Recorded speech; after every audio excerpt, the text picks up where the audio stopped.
video kali ini aku mau ngebahas soal alur cerita film Korea yang berjudul Perfect Number. Sebelum nonton jangan lupa ya buat like, share, subscribe, dan tekan tombol lonceng notifikasinya. Oke, langsung aja kita ke alur ceritanya. Inilah kisah Sugo dan tetangganya Wetsen beserta keponakan Wetsen yaitu Yun-ah. Sugo berprofesi sebagai guru matematika dan Wetsen sebagai penjaga toko makanan. Kisah pun dimulai seperti biasa. Sugo pergi ke tempat Wetsen dan membeli makanan sebelum berangkat bekerja. Sedangkan Sugo adalah guru yang sangat jenius dan sangat fokus. Tapi pada suatu malam kejadian yang tak terduga muncul. Wetsen kedatangan tamu yaitu suaminya yang selama ini mencarinya. Perlu diketahui, Wetsen mau bercerai dengan suaminya karena perilaku suaminya dan selama ini Wetsen terus bersembunyi. Namanya adalah Chulmin. Dia langsung menerobos masuk dan menampar Wetsen dan menyiksanya. Sedangkan Yun-ah di kamar dan sedang belajar. Saat Chulmin mau memperkosa Wetsen, Sun-ah keluar dan memukul Chulmin hingga jatuh. Tapi Chulmin segera bangkit dan memukul mereka berdua. Hingga akhirnya Wetsen mengambil kabel setrika dan mencekik Chulmin hingga tewas. Wetsen panik dan ingin melapor ke polisi. Sugo yang mendengar kegaduhan di kamar sebelah langsung mendatanginya dan mencoba membantu. Tapi Wetsen berkata tidak terjadi apa-apa. Tapi Sugo mengetahuinya dan berkata, "Kamu sudah membunuhnya, kan?" Sugo pun berkata, "Aku bisa membantu," dan Wetsen pun percaya dan mempersilahkan Sugo untuk masuk. Sugo pun melihat mayat Chulmin dan berkata, "Aku akan membantu kalian asalkan kalian percaya padaku dan melakukan apapun instruksiku." Dan inilah awal mula skenario sempurna terangkai. Besoknya ditemukan mayat pria dengan kondisi yang mengenaskan. Mati karena tercekik kabel, wajah dan tubuh rusak hingga sidik jarinya tidak bisa dikenali. Di TKP, detektif menemukan sepeda yang rusak dan kunci apartemen. Detektif John langsung ke apartemen tersebut dan menemukan identitas laki-laki tersebut.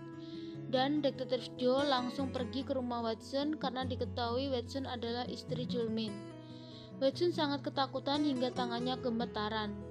Detektif Joe bertanya tentang Chulmin kepadanya. Dan kenapa tangannya gemetaran seperti itu. Dan Wetsen pun menjawab tidak tahu apa-apa, dan tangannya gemetaran karena terkilir saat bekerja. Malam harinya, Sugo menelpon Wetsen dan memerintahkan untuk instruksi lainnya. Benar saja, setelah itu detektif Joe mendatangi Wetsen lagi dan bertanya di mana kamu saat tanggal 9 waktu malam. Dan menjawab, "Aku dan Yun-ah menonton bioskop. Apakah tiketnya masih ada?" tanya detektif Joe. Wetsen pun mengambilnya dari dompet dan berkata tiketnya sudah tidak ada. Lalu Wetsen membuka poster film di tempat sampah. Dan ternyata tiket film ada di dalamnya. Dan detektif Joe langsung pergi karena memang benar alibinya Wetsen. Tetapi mereka masih mengawasi Wetsen di tempat yang berbeda dan melihat Sugo masuk ke dalam apartemen. Sugo menyadari langsung memberitahukan Wetsen untuk berhati-hati karena polisi masih mengawasi. Kemudian detektif Joe dan rekannya mendatangi Sugo. Ternyata juga detektif Joe dulunya adalah teman satu sekolah dan Sugo dulu terkenal dengan sebutan maniak Pythagoras karena dulunya sungguh sangat jenius. Kemudian detektif Joe bersama rekannya ke bioskop dan melihat rekaman CCTV. Dan benar saja, Wetsen dan Yun-ah ada di bioskop tanggal 9 waktu malam. Besok malamnya, Wetsen mengajak Sugo untuk bertemu sambil menangis dan mengatakan besok akan diadakan tes kejujuran. Dan kenapa semua orang menanyakan kejadian di tanggal 9, tanya Wetsen. Dan sungguh pun menenangkan dan berkata, "Percayalah padaku, aku akan melindungimu." Besoknya uji kebohongan dimulai. Wetsen menjalani dengan cemas dan ketakutan. dan menjawab semua yang ditanyakan oleh penguji, dan semua penguji menanyakan semua kejadian yang bersangkutan dengan tanggal 9.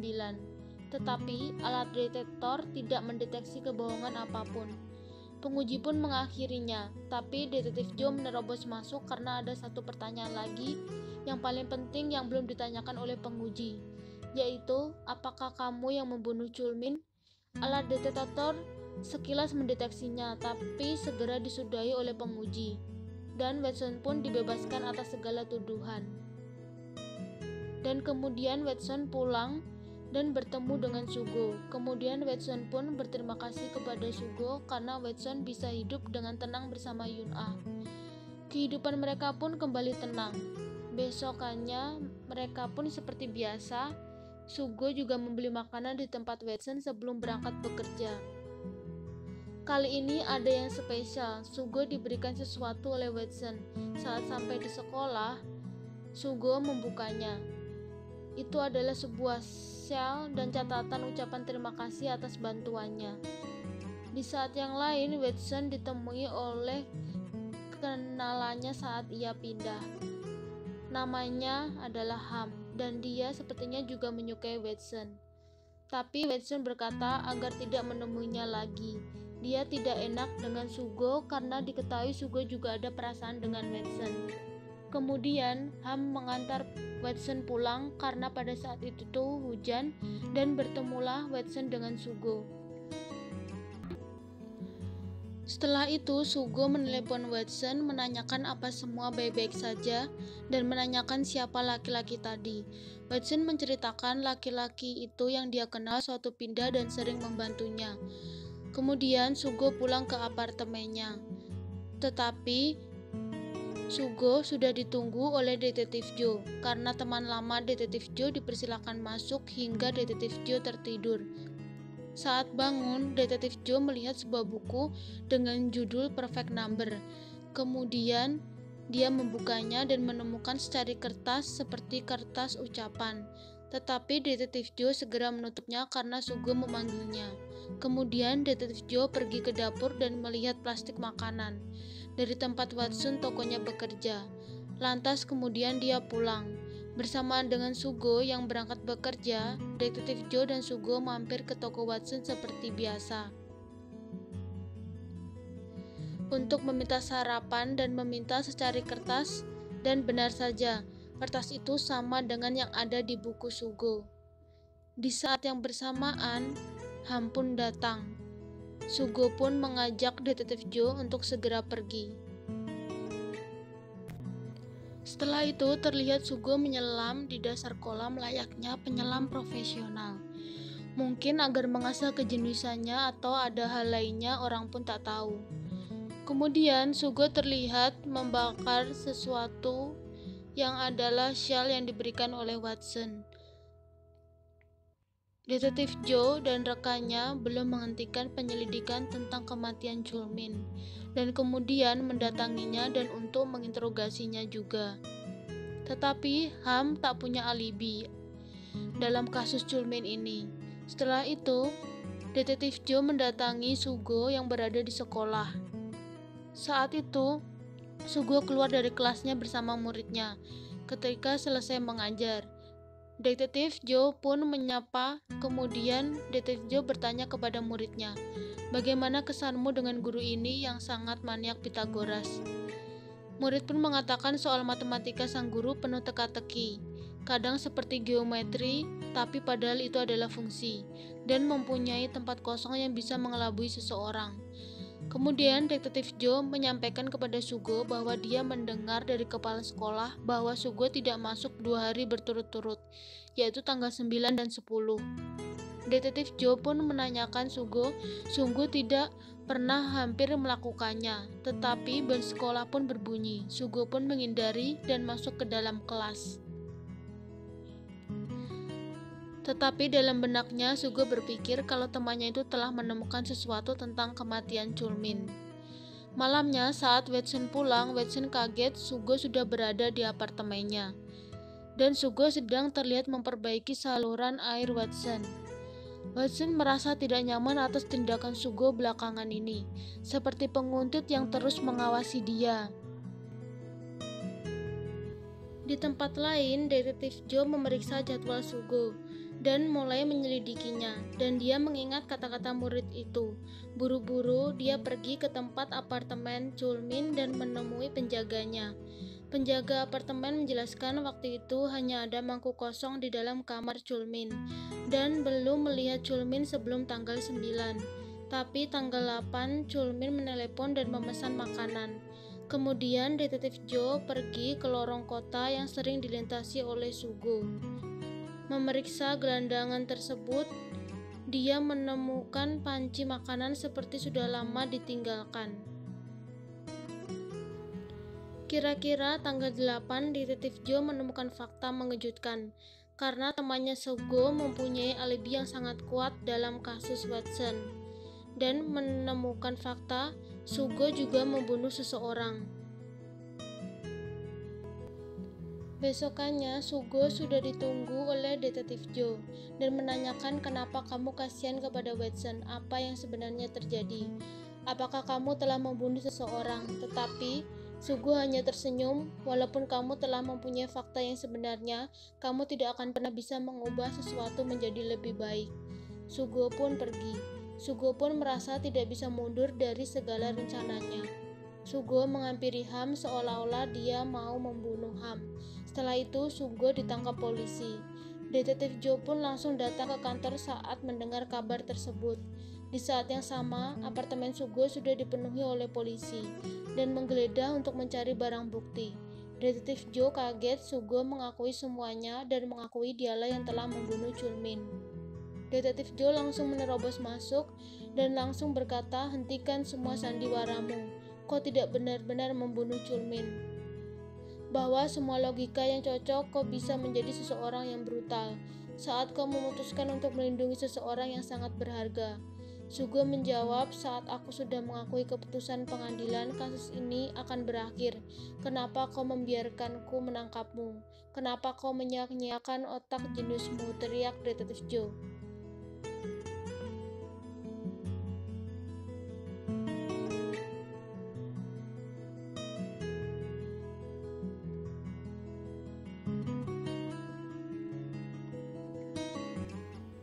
Kebesokannya, detektif Joe menemui Watson yang akan pergi ke kantor polisi karena dia ingin mengakui bahwa dialah sebenarnya yang telah membunuh Chulmin. Detektif Joe memberikan surat dari permintaan Sugo terakhir. Detektif Joe menjelaskan, kamu memang tidak sepenuhnya salah karena kau hanya mengikuti perintah Sugo. Pantas aja kok bisa lolos uji kebohongan, karena pembunuhan terjadi pada tanggal 8 malam bukan tanggal 9. Dan Sugo memang sudah membunuh pada tanggal 9, seseorang gelandangan untuk mengelabui semua orang, bahwa mayat Chulmin sudah dibunuh tanggal 9. Dan mayat Chulmin sesungguhnya masih disembunyikan.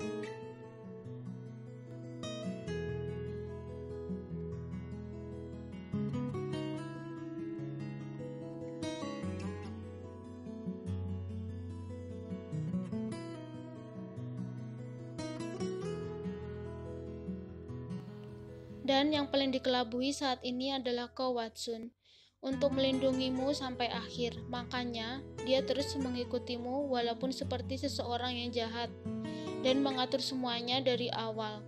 Dia sudah menanggung tuduhan itu. Inilah kebenarannya.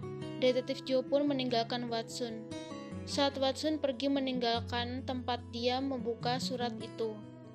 Surat itu, Sugo menuliskan, aku ingin berterima kasih. Karenamu, aku bisa melanjutkan hidup sampai kau muncul dalam hidupku. Aku hanya berpikir tentang kematian. Aku percaya matematika adalah segalanya dalam hidupku. Saat aku sudah tidak menemukan jawaban lagi, kesenangan menjadi keputusasaan. Saat itulah aku menyadari pada dasarnya ada hal yang sangat indah, seindah matematika. Kau harus melupakan segalanya tentang diriku.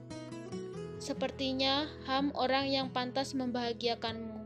Semoga kau bahagia. Jika kau tidak bahagia, semua yang aku lakukan akan tidak ada artinya. Air mata Watson seketika jatuh dan dia kembali ke kantor polisi.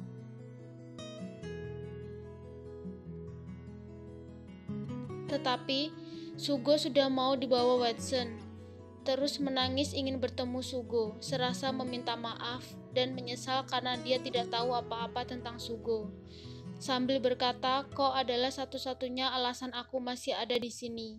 Tapi kemudian Sugo pergi dengan tersangka lainnya meninggalkan Watson, menangisi Sugo pergi.